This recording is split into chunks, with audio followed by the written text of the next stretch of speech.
مسلمانوں کے دلوں میں عشق رسول کا ماحول دیکھیں. آج کے مسلمانوں کے دلوں میں عشق رسول کا ماحول دیکھیں.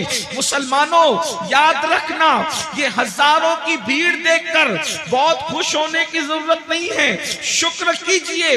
مگر یاد رکھیے ہندوستان کے اب بھی 50% مسلمان ایسے ہیں جنہیں صحیح طور پر 5 کلمے پڑھنے کا شعور نہیں ہے. یہ بہت غم کا موقع ہے، یہ بہت دکھ کا موقع ہے.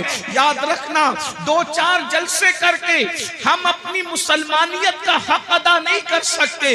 ہمیں بہت کام کرنا ہوگا، ہمیں بڑی محنت کرنی ہوگی، ہمیں دین کے حوالے سے بہت بیداری پیدا کرنی ہوگی. اس لیے آئیے میں نے جس آیہ کریمہ کی تلاوت کی ہے، غفلت میں ڈوبے ہوئے انسان، جرائم کے دلدل میں ڈوبے ہوئے انسان، دنیا کی موج مستیوں میں ڈوبے ہوئے انسان، میرا اللہ تجھ سے مخاطب ہو کر کے ارشاد فرماتا ہے. کتنا خوبصورت انداز ہے، اندازہ تو کریں. ارے مالک اللہ اکبر اپنے غلام سے جس لہجے میں چاہے بات کر سکتا ہے، لیکن آئیے میرا اللہ اپنے بندوں سے کس انداز میں جو ہے وہ مخاطب ہوتا ہے. اندازہ تو فرمائیں، میرے رب کا کلام ہے اور میرا اللہ اپنے محبوب کے ذریعے سے اپنے بندوں کو اپنا پیغام پہنچا رہا ہے. آپ اندازہ کریں، ایک معمولی سا سیٹ اپنے مزدور کو اچھے لہجے میں بات کرنا اپنی توہین سمجھتا ہے، مگر یہاں کلام خدا بندی کا تیور دیکھیں. میرا رب اپنے بندوں سے کس طرح مخاطب ہے. ارشاد فرماتا ہے، یا ایھا الذین آمنو، اے ایمان والو. اندازہ تو کریں، ہم سے پہلے کسی امت کو، ہم سے پہلے نہ موسیٰ علیہ السلام کی امت، نہ یوسف علیہ السلام کی قوم، نہ یعقوب علیہ السلام کی قوم، نہ ابراہیم علیہ السلام کی قوم، کسی امت کو اس لقب سے نہیں پکارا گیا.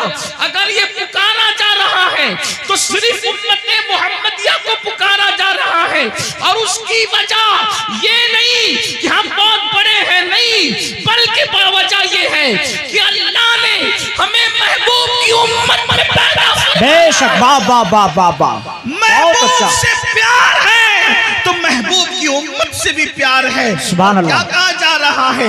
اے ایمان والو، اے ایمان والو اتقوا اللہ، اے ایمان والو اللہ سے ڈرو. اور پھر وَلْتَنْظُرْ نَفْسٌ مَا قَدَّمَتْ لِغَدٍ، قیامت کے دن کے لیے تم نے کیا روانہ کیا، قیامت کے دن کے لیے تم نے کیا بھیجا، اپنی آخرت کی تیاری کے لیے تم نے کیا روانہ کیا. اس سلسلے میں غور کرو، اس سلسلے میں فکر کرو. اندازہ فرمائیں میرے پیارے آقا صلی اللہ علیہ وآلہ وسلم کے پیارے دیوانوں، ذرا غور تو کریں. اللہ رب العزت ہمیں فکر دے رہا ہے، مولا کریم ہمیں بیدار فرما رہا ہے. اللہ کی مشیت ہمیں غفلت سے نکالنا چاہتی ہے کہ اے ایمان والو اللہ سے ڈرو، اور کل کے لیے یعنی قیامت کے دن کے لیے تم نے تیاری کیا کی ہے. اس سلسلے میں غور کرو، اس سلسلے میں فکر کرو. اور اس کے بعد پھر کہا جا رہا ہے وَاتَّقُوا اللَّهَ، اور اللہ سے ڈرو. اِنَّ اللَّهَ خَبِيرٌ بِمَا تَعْمَلُونَ، کہ بے شک اللہ تمہارے اعمال کی خبر رکھتا ہے. یعنی رات کی تاریکیوں میں جو کچھ کرتے ہو اس کو بھی اللہ جانتا ہے، دن کے اجالے میں جو کچھ کرتے ہو اس کو بھی اللہ جانتا ہے. غفلت کی زندگی جینے والوں، مکان دکان کاروبار پر اترانے والوں، اللہ اکبر.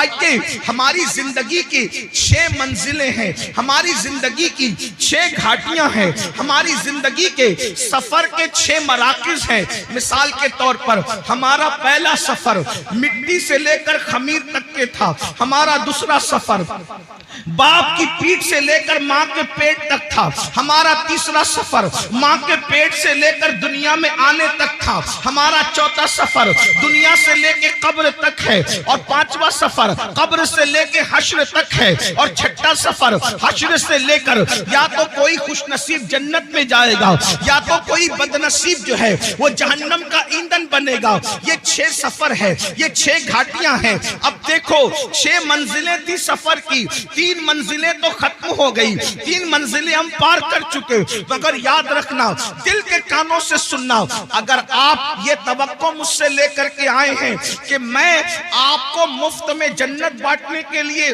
بشارتیں دوں گا، تو آپ یہ فکر اپنے دل و دماغ سے نکال دیں۔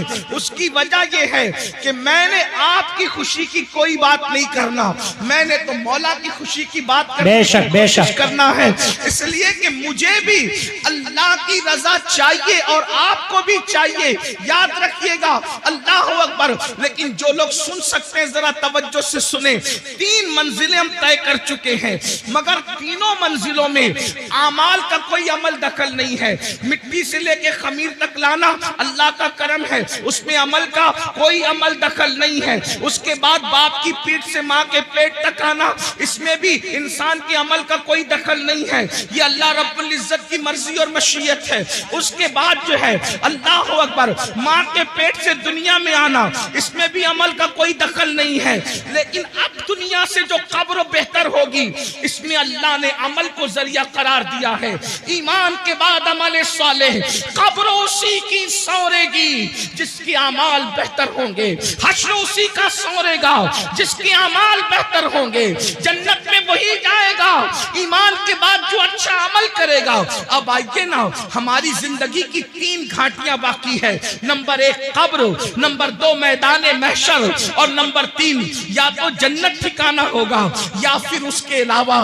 اللہ اکبر۔ اندازہ فرمائیں میرے آقا صلی اللہ علیہ وآلہ وسلم کے دیوانوں، اب مجھے بتاؤ دنیا کے اندر ہم کتنی غفلت میں زندگی گزار رہے ہیں، دنیا کے اندر کس قدر غفلت کا شکار ہے۔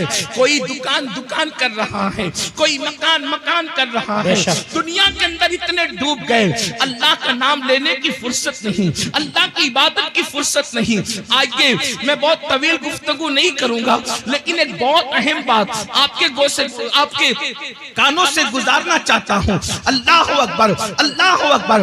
ایک مرتبہ سیدنا عیسیٰ علیہ نبینا علیہ السلام اپنے حواریوں کے ساتھ، یعنی اپنے ساتھیوں کے ساتھ ایک بستی سے تشریف لے جا رہے ہیں۔ جب آپ بستی سے تشریف لے جا رہے تھے تو آپ نے کیا دیکھا کہ بستی کے لوگ سب کے سب مر کے اوندھے پڑے ہوئے ہیں، اوندھے منہ پڑے ہوئے بستی کے اندر۔ اللہ کے پیغمبر حضرت سیدنا عیسیٰ علیہ السلام نے پوری بستی کو اوندھے منہ مردہ پڑا ہوا دیکھا تو حضرت عیسیٰ علیہ السلام نے ارشاد فرمایا اپنے حواریوں سے کہ دیکھو اللہ کا عذاب آ گیا اس بستی پر، یہ بستی اللہ کے عذاب کی وجہ سے ہلاک ہو گئی، اللہ نے ان کو مار کر اوندھے منہ ڈال دیا ہے، اللہ ان سے ناراض ہے۔ اس وقت حواریوں نے پوچھا اے اللہ کے مقدس نبی یہ بتائیں کہ آخر کس جرم کی وجہ سے ان پہ عذاب آیا، عذاب آنے کی وجہ کیا ہے؟ تو حضرت عیسیٰ علیہ السلام نے پوچھا مولا میرے حواری یہ جاننا چاہتے ہیں کہ ان پر عذاب کیوں آیا، عذاب آنے کی وجہ کیا تھی؟ تو اس وقت اللہ رب العزت نے وحی فرمائی عیسیٰ جب رات تاریک ہو جائے، جب رات اندھیری ہو جائے تو اس وقت رات کی تاریکی میں آپ آواز دیجئے گا، آپ آواز لگائیے گا، تب آپ کو یہ بتائیں گے کہ کس وجہ سے ان پر عذاب آیا، عذاب آنے کی وجہ کیا ہے۔ اللہ اکبر۔ جب رات تاریک ہو گئی تو حضرت سیدنا عیسیٰ علیہ نبینا علیہ السلام نے ایک آواز لگائی بستی والوں یہ بتاؤ کس وجہ سے تم عذاب میں گرفتار ہو گئے۔ اب دل کے کانوں سے سننا، ایک بندے کی جو لاشیں اوندھے منہ پڑی ہوئی تھی، اوندھے منہ پڑی ہوئی لاشوں میں سے ایک لاش سے آواز آئی اے اللہ کے پیغمبر عیسیٰ علیہ السلام ہم کو جو عذاب میں گرفتار کیا گیا اس کی 2 وجہ تھی۔ نمبر 1 ہم دنیا کی محبت میں مبتلا تھے، ہم دنیا کی محبت میں گرفتار تھے۔ آگے کی گفتگو کرنے سے پہلے اب ذرا مجھے بتاؤ یہ جو آپ کے ذہن و دماغ میں خبط ہے کہ ہم کچھ بھی کر لیں ہم پر کوئی عذاب نہیں آئے گا، یہ بات صحیح نہیں ہے۔ اللہ اکبر۔ اس کی تفصیل یہ ہے امت محمدیہ ہونے کی وجہ سے اجتماعی عذاب اس قوم پر نہیں آئے گا، یعنی پوری قوم ہلاک نہیں ہوگی، مگر انفرادی عذاب جو جیسا کرے گا ویسا اس کو بھرنا پڑے گا۔ قرآن کہتا ہے وما اصابکم من مصیبت فبما کسبت ایدیکم، کہ تم پر جو بھی مصیبت آتی ہے وہ تمہارے عمل کی وجہ سے آتی ہے۔ بارہا صوفیہ کا یہ قول دہرایا جاتا ہے، جو تمہیں ٹھوکر لگتی ہے وہ تمہارے گناہ کی وجہ سے لگتی ہے۔ اللہ اکبر، جو محفل سے روشنی جاتی ہے وہ بھی ہمارے گناہ کی وجہ سے جاتی ہے، جو ہمارے چراغ بجھتے ہیں وہ بھی ہمارے گناہ کی وجہ سے بجھتے ہیں۔ اللہ اکبر، آج مجھے بتاؤ کتنے مسلمان ہیں جو سکون کی سانس لے رہے ہیں؟ ہر جگہ طوفان ہے، ہر جگہ گھر جہنم قدا بنا ہوا ہے۔ کوئی کہتا ہے مولانا بچی کو رشتے اچھے نہیں آتے، بستر پہ کروٹیں بدل رہے ہیں، بیٹیوں کے لیے تڑپ رہے ہیں، سسکیاں لے رہے ہیں۔ میں پوچھنا چاہتا ہوں مسلمانوں، مجھے بتاؤ بیٹیوں کو اچھے رشتے کیوں نہیں آتے؟ ایسا کہ اللہ نے ان کا جوڑا پیدا نہیں کیا، پیدا کیا ہے۔ بہنیں ماں اور آپ بھی سن لیں، جو اللہ درخت کے پتوں کو بے جوڑ پیدا نہ کرے، جو اللہ چوٹیوں کو بغیر جوڑے کے پیدا نہ کرے، جو اللہ پھول اور پھلوں کو بے جوڑ پیدا نہ کرے، جو اللہ سر کے بالوں کو بے جوڑ پیدا نہ کرے، جو اللہ ستاروں کی انجمن کو بے جوڑ پیدا نہ کرے، جو اللہ سمندر کے قطروں کو بے جوڑ پیدا نہ کرے، وہ تمہاری بیٹی اور بیٹے کو بے جوڑ کیسے پیدا کرے گا؟